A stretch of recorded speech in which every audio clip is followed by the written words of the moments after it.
रंगीन सूचक उसे कहते हैं ऐसा सूचक जो रंग बदल के बता दे कि कौन रंग, मतलब जैसे रंग बदल के अम्ल में विशेष प्रकार का रंग देता है और क्षार में विशेष प्रकार का रंग देता है, इसलिए इसे रंगीन सूचक कहते हैं। अब इसमें से कुछ बनाए भी गए इसलिए इसको कृत्रिम सूचक कहते हैं और कुछ पहले से प्राकृतिक है।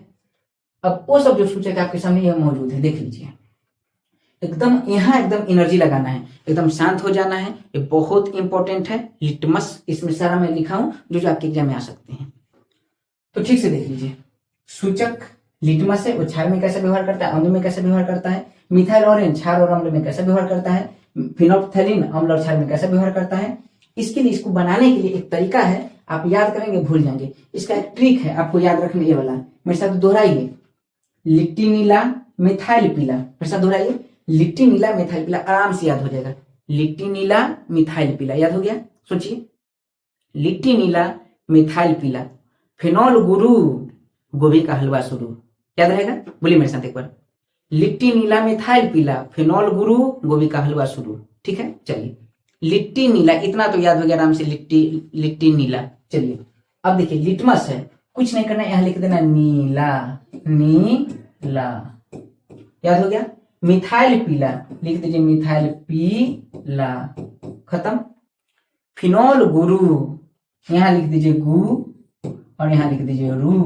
ओ माय गॉड, अच्छा फिनोल गुरु इसके सामने सामने लिख देता हूं, नहीं तो आप कहिए ओ माय गॉड। देखिए, फिनोल गुरु गुरु। अब देखिए, हल्दी को छोड़ दीजिए अभी, उसके बाद मतलब मैंने क्या कहा, लिट्टी नीला मिथाइल पीला, फिनोल गुरु गोभी का हलवा शुरू। तो देखिए, इसमें लिख दीजिए हलवा, इसमें ह, इसमें ल और व को जाने दीजिए हवा में। बस एक कविता आप एक दो बार दोहरा लीजिएगा, लिट्टी नीला मिथाइल पीला, मिथाइल गुरु गोभी का हलवा शुरू। अब अगर आपसे क्वेश्चन पूछे कि लिटमस क्षार में कैसा व्यवहार करता है, तो याद रखना है नीला, नी से नीला। और लिटमस अम्ल में कैसे व्यवहार करता है, लाल। कंप्लीट हो गया। फिर सवाल अगर आपसे पूछे कि मिथाइल ऑरेंज क्षार में कैसे व्यवहार करते हैं, स्पीड में आपको जल्दी से लिटमस मिथाइल ऑरेंज फिनोल्फथैलीन हल्दी, और ये भी स्पीड में नहीं लिखना है। अगर आपसे क्वेश्चन पूछे, अब देखिए क्वेश्चन पूछे कि फिनोल्फथैलीन क्षार में कैसे व्यवहार करते हैं, पहला है क्षार और दूसरा है अम्ल। फिनोल्फथैलीन क्षार में कैसे व्यवहार करते हैं, याद रखना है फिनोल गुरु।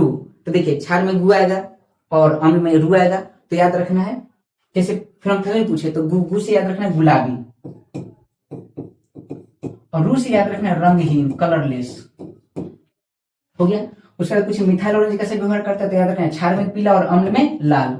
उसके बाद हल्दी कैसे व्यवहार करते हैं बात करेंगे इस पर। गोभी कैसा, तो गोभी का हलवा, ह से याद रखना है हरा, बिल्कुल अलग है, और ला से याद रखना है लाल, खत्म।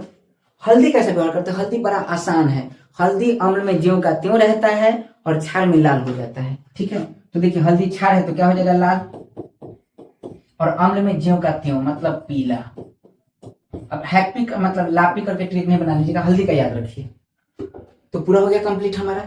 यहां से सवाल पूछा जाता है। अब इसमें देख लीजिए, आप जानते हैं लिटमस, लिटमस एक प्राकृतिक पदार्थ है। लिटमस, हल्दी प्राकृतिक पदार्थ है और लाल बंदा गोभी प्राकृतिक पदार्थ है। इसमें फिनोल्फथैलीन और मिथाइल ऑरेंज है, एक कृत्रिम इसे बनाया गया है।